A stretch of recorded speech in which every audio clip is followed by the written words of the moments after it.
everyone. I am documenting this because sometimes when I go to the doctors, if I've taken the anti-anxiety medication, um, it slows the twitching down. So the doctor doesn't get to really see the full twitch that happens. And sometimes I like to just play back and look at it myself to maybe see the severity of it, or just the difference of it. And I like to just have these videos as documentation of what happens. So that's why I'm making this video. And also because when I first was trying to find out information about these spasms that people have, it was really hard to find any information about it. So I want to post it because I want to have it out there so that other people will be able to educate themselves also. So I'm gonna come like closer to the camera so that you can see, because for me, one of the worst ones is the under the eye spasm, and it that causes like some of the other parts of my face to go and twitch really, really badly. Now I did go and take some of my anti-anxiety medication. As soon as I saw it like getting out of control, I was like, oh no, so I ran and took it. So hopefully within about 20 minutes this will slow down a little bit, because what happens is when this starts to get out of control, it just like triggers down the whole side of my face, and eventually like this will start to go, and then the lip will like kind of like right on my cupid's bow, kind of like start to go.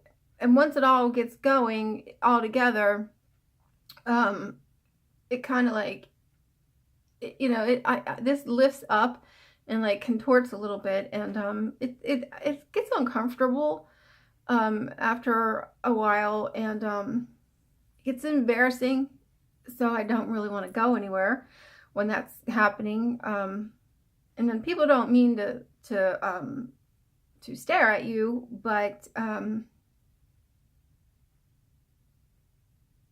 they don't know what's wrong with you. They don't know, maybe like if you need help, maybe you're starting to have a seizure, or so a lot of people just don't know what it is, and they're curious, and maybe a little scared for you. So they stare, and like honestly I would probably a little bit also, just for the simple fact that I wouldn't know, like is that person okay? Are they about to have a seizure, or are they about to have a stroke or something? Because this happens really on the left side of people's faces, and usually when people have a stroke, it's mainly on the left side. So it's just, I think a lot of people just don't understand what's happening, and so they're curious. And then when children see it, I think it scares them terribly. Now, this might not really be that noticeable just yet, but like I said, once it gets like really out of control,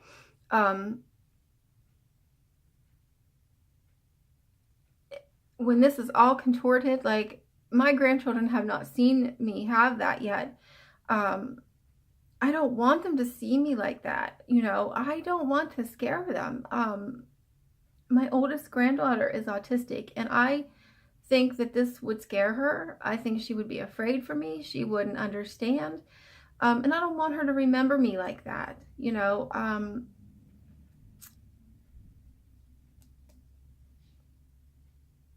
Kids are sympathetic, but it's sometimes hard to explain why it's happening, you know. So I don't want them to see me with that full contortion. So anyway, let me get up close so that you can try to see this. I don't want to get too close because I'm afraid it'll like not film. And I noticed, like, if I keep talking, it kind of like, maybe like, I don't know if it like distracts the twitch.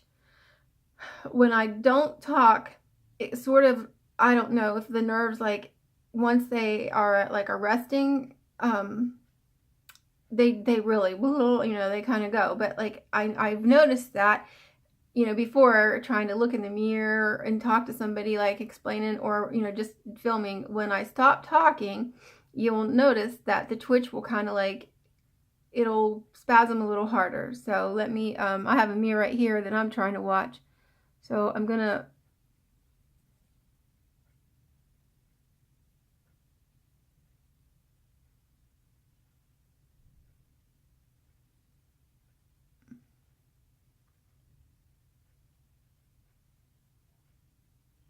see, and again, I don't mean to start talking, but as you can see, like, when I rest the face and I don't talk, it will start to draw, you know, this is always going, and it will start to draw this up. Once this nerve starts to go, then it kind of comes down. The way it was explained to me, the 7th cranial nerve, it runs from behind your ear back here, and it comes up like this, and it also kind of stretches out like this into your face, okay? So it will come like to, you know, control these nerves here. So once this gets going, it kind of like stretches out, and it'll like kind of get my lip going. So I'll let it go again, but I just wanted to show you and explain that once I have the resting face, a lot of women call that the bitch face. I'm sorry, that's terrible. So when I'm resting bitch face, it's the worst. So I try to not have that face. I try to always be talking or smiling, because I don't want that expression. So let me let it go again.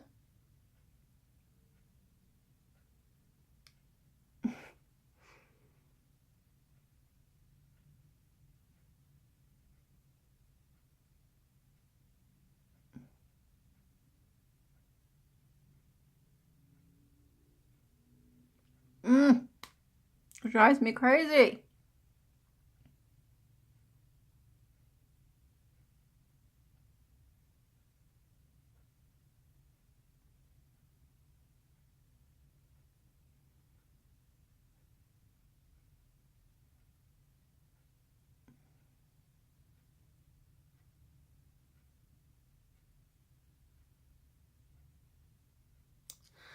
So that's maybe the medication trying to calm it down. That's great. But you did get to see a little of it the first time, where it started to go. And like I said, it'll come down, and it tries to kind of like start pulling up the lip. I have watched several videos, and that's a common, you know, that it wants to, you know, draw up that side of your face. As I'm learning more about, you know, hemifacial spasms, I'm going to try to document, you know, as much as I can, because this is just so unknown. There's just not that much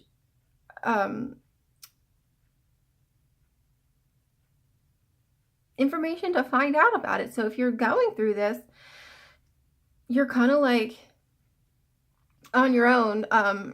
You know, if you go to see a doctor, it's kind of like, if the doctor doesn't know that much about it, they just kind of brush it under the rug. You know, go see a specialist or whatever. If you're lucky enough to find a doctor who does know about it, thank you God, every day that I did find a doctor who was super knowledgeable about it. I mean, she's a great lady. She's progressive. She's proactive. And I just feel like, really like God just let me find her and put me into those hands, because she just knew all about it. And she does try to, give me the information, again, but like, she's busy. She can't just spend like hours just sitting with me and, trying to give me education. Like, I'm like a sponge. I want to know everything. So, I get on the internet, and sometimes that's good and sometimes that's bad, because you don't want to take everything that you learn on the internet like wholeheartedly. Anybody can put information on there, and they might have got something, incorrect and then posted it. So you've really got to try to back up your information that you learn with facts. So be careful of the things that you do learn on the internet. Write them down, take them to your doctor, and most of the time your doctor is going to have a nurse or a physician's assistant, and she'll have a little bit more time to spend with you and try to back these things up.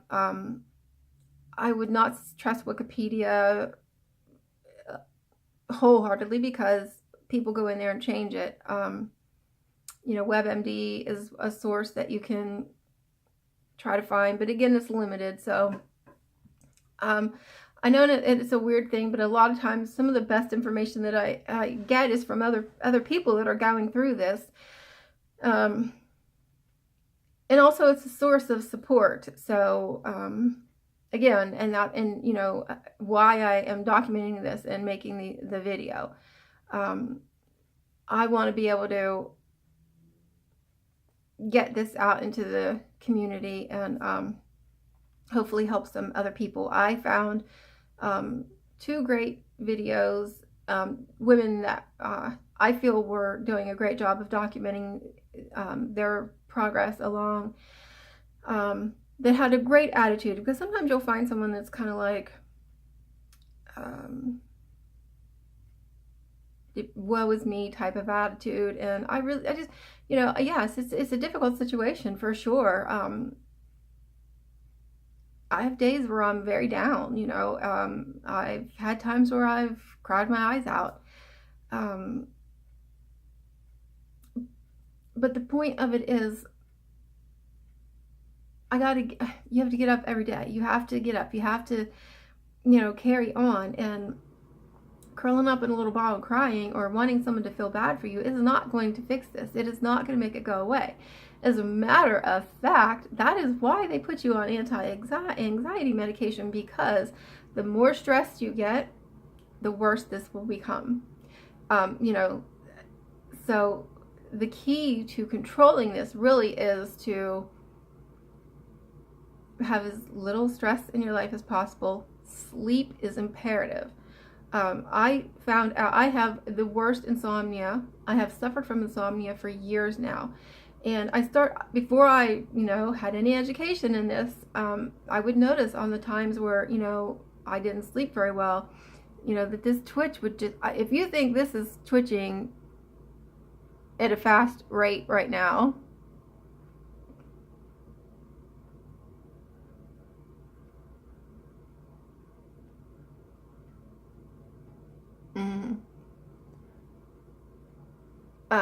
when I don't sleep, it's horrible.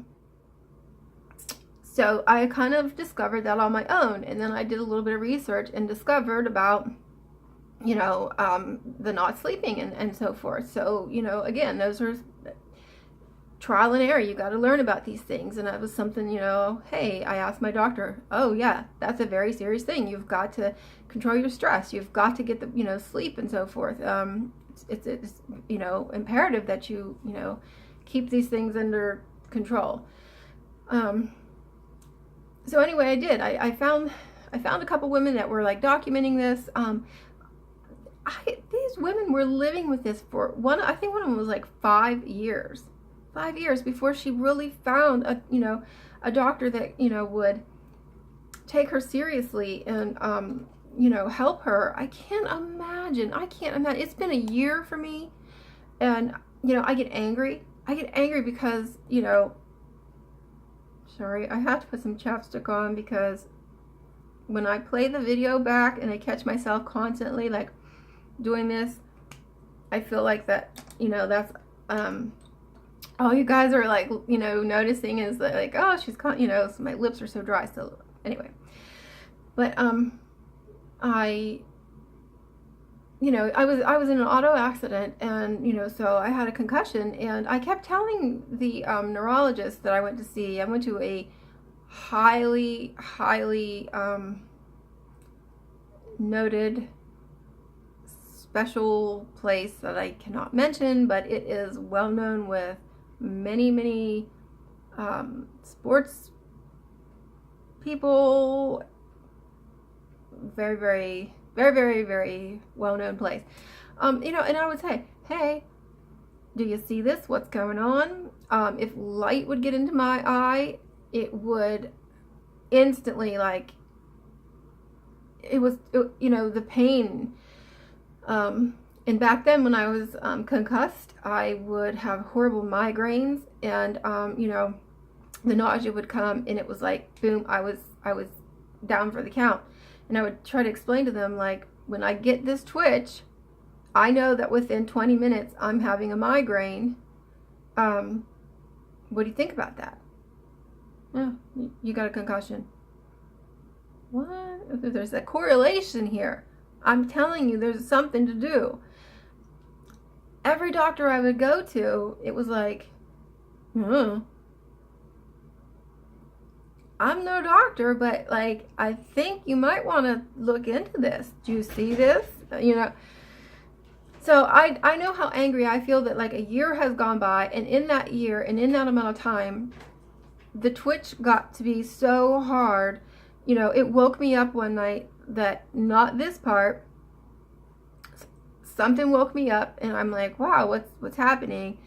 It was my top eyelid, and it was just out of control, you know, and so the top eyelid was like this and like this, and I ran into the bathroom and turned the light on, and I looked, and so this was going, but the top was going, and I couldn't see, you know, because it was such a hard spasm, and it was just like, I mean, it was fluttering so hard that, you know, it woke me up.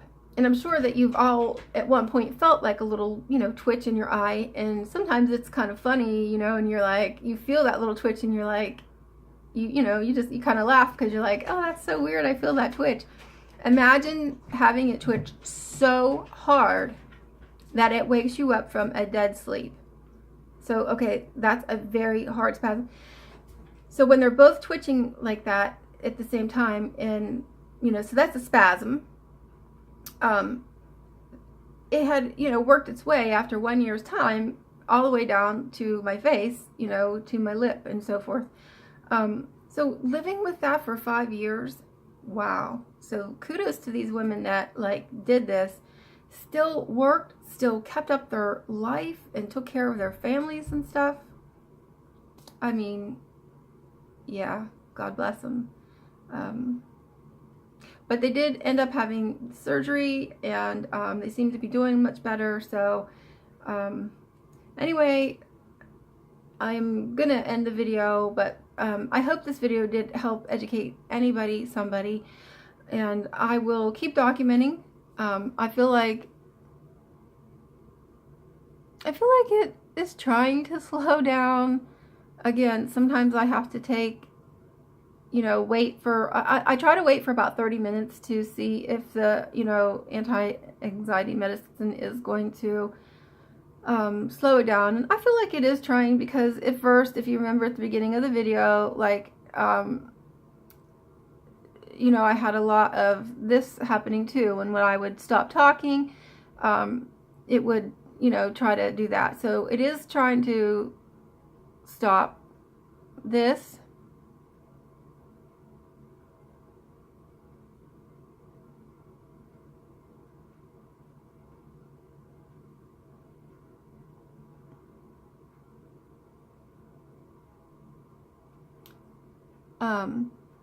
So when I'm at my resting face, I feel like that's much better. I could deal with that. I could go out with that and not be too embarrassed. I think that with that amount of twitching, somebody may notice a little bit, but you know, if I was just in and out of the grocery store or something, like, you'd really have to take, you know, be having a hard stare at me to really notice that. So I can live with that. So anyway, the next video that I'll try to do is when I have a complete full spasm. It is embarrassing, but I will film it. I will film it. I will film it for you just for educational purposes, and I will try not to cry while I'm filming it because it is embarrassing, you know. Yeah, it is. But I know that it will help someone and it will do some good. So I'll do it. All right. So until the next video, listen, it's hard. It is really hard, but stay positive. You know, don't let life get you down. No one can be more of an enemy to you than you. Wear pink. It'll make you happy. It's the best color. It's a proven fact that pink makes you happy. And kiss your puppies. Puppies. I love puppies. Kiss your dogs. Kiss whatever animals you have. I don't care if it's a turtle or a lizard. You know, love life. So, all right. I will see you in the next video. Love you guys all. Bye-bye.